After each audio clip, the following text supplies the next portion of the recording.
श्री शिवाय नमस्तुभ्यम। ओम नमः शिवाय। हर हर महादेव। आज आप सुनेंगे हरितालिका व्रत की कथा। यह कथा शिवजी ने माँ पार्वती को सुनाई थी।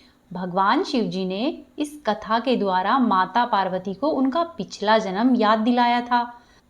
भगवान शिवजी बोले कि हे गोरा, पिछले जन्म में तुमने मुझे पाने के लिए बहुत छोटी उम्र में ही कठोर तपस्या प्रारंभ कर दी थी।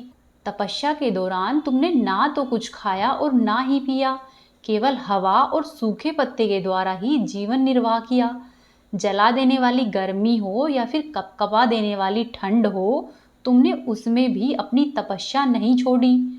तुम्हारी इस हालत को देखकर तुम्हारे पिता गिरिराज जी बहुत दुखी हुए।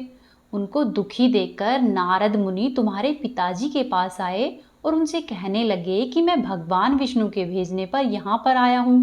भगवान विष्णु आपकी कन्या से विवाह करना चाहते हैं। इसके बारे में आपकी क्या राय है?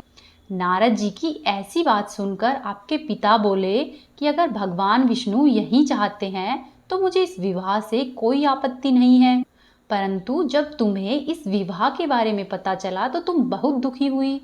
तब तुम्हारी एक सहेली ने तुम्हारे दुख के कारण के बारे में पूछा तो तुमने उससे बताया कि हे सखी, मैंने सच्चे मन से भगवान शिवजी का पति के रूप में वर्ण किया है, किंतु अब मेरे पिता मेरा विवाह विष्णु जी के साथ तय कर रहे हैं।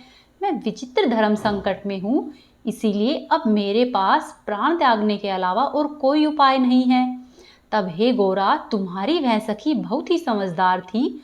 उसने कहा कि हे सखी, प्राण छोड़ने का यह कारण नहीं होना चाहिए। संकट के समय में धैर्य से काम लेना चाहिए।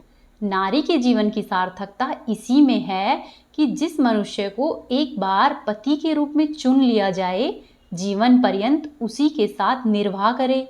हे सखी, मैं तुम्हें एक घनघोर वन में लेकर चलती हूँ, जहाँ पर तुम कठिन साधना के द्वारा भोलेनाथ को पति रूप में पा सकती हो। इस प्रकार से तुम्हारे पिता तुम्हें खोज भी नहीं पाएंगे और भोलेनाथ तुम पर अवश्य ही अपनी कृपा करेंगे।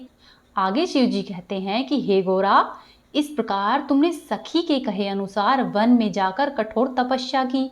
तुम्हारे पिताजी तुम्हें घर में नहीं पाकर बहुत ही चिंतित हुए, साथ ही दुखी भी हुए। इधर तुम्हारी खोज होती रही और वहीं दूसरी तरफ तुम अपनी सहेली के साथ नदी के तट पर एक गुफा में मेरी आराधना में लीन रहने लगी। तुमने वहां पर रेत के शिवलिंग का निर्माण किया और उसी के द्वारा अपनी तपस्या जारी रखी।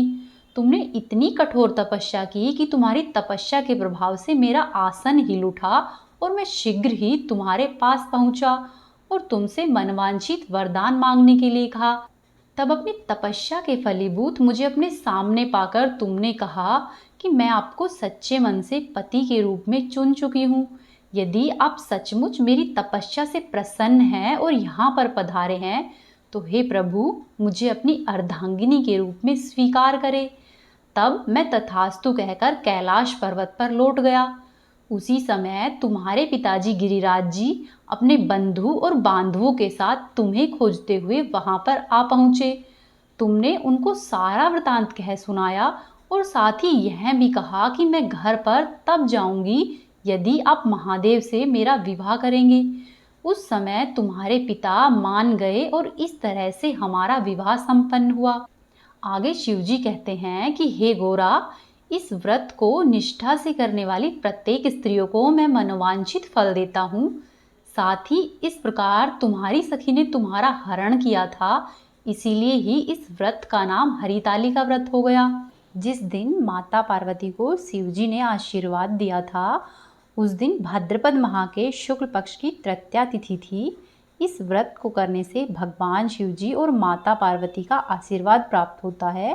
साथ ही दाम्पत्य जीवन खुशहाल होता है व जीवन के सभी कष्ट दूर होते हैं।